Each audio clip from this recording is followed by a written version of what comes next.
Story house রাতে একা শোনার সাহস আছে তো? নমস্কার সবাইকে, বৃত্তি স্টোরি হাউসের 91 নম্বর এপিসোডে তোমাদের সবাইকে স্বাগত জানাচ্ছি। আজকেরও তোমাদের জন্য একটা সত্যিকারের ভৌতিক গল্প নিয়ে চলে এসেছি। বেসিক্যালি এই গল্পটা একটা সাবস্ক্রাইবার আমাকে পাঠিয়েছে, তার একটা বন্ধুর সাথে ঘটে যায় এই ঘটনাটা। আশা করি তোমাদের সবার এই গল্পটা শুনতে খুব ভালো লাগবে।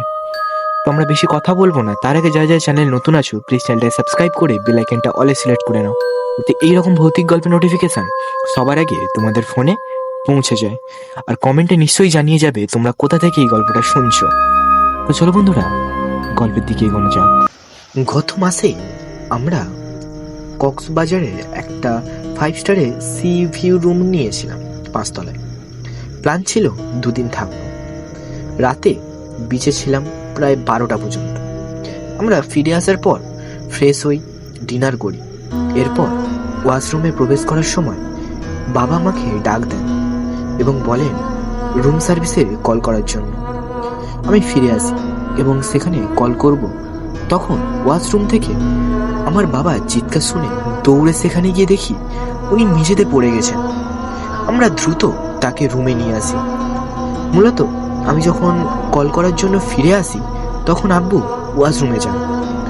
ওইদিকে রুম সার্ভিস থেকে এসে আব্বুকে প্রাথমিক চিকিৎসা দেওয়ার জন্য বাবার জ্ঞান ফেরে। তাকে জিজ্ঞাসা করার পর জানতে পারি তিনি সেভ করার জন্য ওয়াশরুমে প্রবেশ করেন ও আয়নায় যখন তাকিয়েছিলেন তখন দেখতে পান তার পেছন থেকে আরেকটা পুরুষের সেভ আয়নায় দেখা যাচ্ছে এবং তার মনে হচ্ছিল পেছনের আগুন রয়েছে।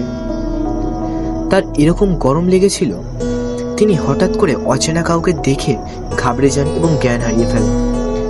ব্যাপারটা হোটেলের অধিকারীকে জানানোর পর তারা অবাক হয় এবং রুম সার্ভিসকে জিজ্ঞাসাবাদ করেন এবং কিছু ঘটেছে বুঝতে পেরে আমাদের রুম সঙ্গে সঙ্গে পাল্টে দেন।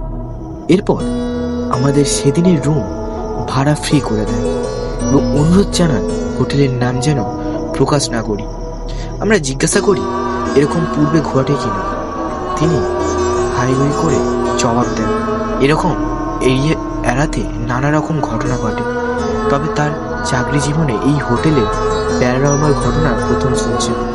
তাছাড়া বেশ কিছু নর্মাল হোটেলের নামও বললেন এবং জানান সেখানেও এইরকম প্রায় ঘটে, যে ফেসবুকে অনেক কাস্টমার দ্বারা শেয়ার হয়।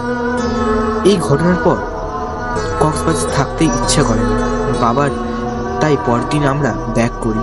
ঘটনাটা আমার এক বন্ধুর সঙ্গে ঘটেছিল পরিবারের সাথে। আশা করি ঘটনা তোমাদের খুব ভালো লেগে থাকবে। তো বন্ধুরা, আজকের গল্পটা এই অবধি। আশা করি তোমাদের সবার খুব ভালো লেগেছে।